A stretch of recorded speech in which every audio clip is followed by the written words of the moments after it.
Devotional number 130, and today's date is September 9th, 2016.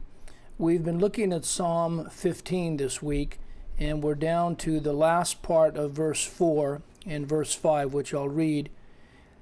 He that sweareth to his own hurt and changeth not, he that putteth not out his money to usury, nor taketh reward against the innocent, he that doeth these things shall never be moved. The word for he that sweareth is Strong's number 7650, and we find that, for example, in Numbers 30, verse 2, and here it is translated as nor swear. If a man vow a vow unto Jehovah, or swear an oath to bind his soul with a bond, he shall not break his word. He shall do according to all that proceedeth out of his mouth. A good example of this, if we go to Genesis 22,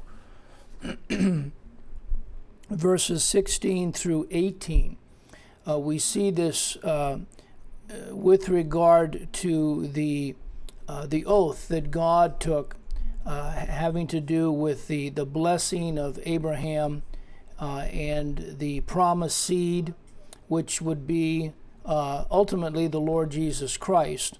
Let me read that. Genesis 22, 16 through 18. And in verse 16, this word 7650 is translated, by myself have I sworn, and said, by myself have I sworn. Well, let me back up to verse 15. And the angel of Jehovah called unto Abraham out of heaven the second time, and said, by myself have I sworn, saith Jehovah, for because thou hast done this thing, and hast not withheld thy son, thine only son, having to do with the sacrifice of Isaac, that in blessing I will bless thee, and in multiplying I will multiply thy seed as the stars of the heaven, and as the sand which is upon the seashore. And thy seed shall possess the gate of his enemies.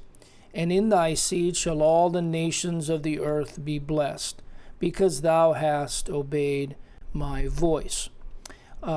We also find, it's very curious, in Psalm 24, verses 3 to 5, it also appears in verse 4. But what's interesting about Psalm 24, 3 to 5, is that it's very similar to what we find here in Psalm 15.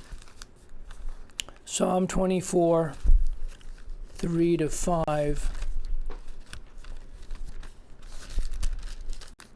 We read, who shall ascend into the hill of Jehovah?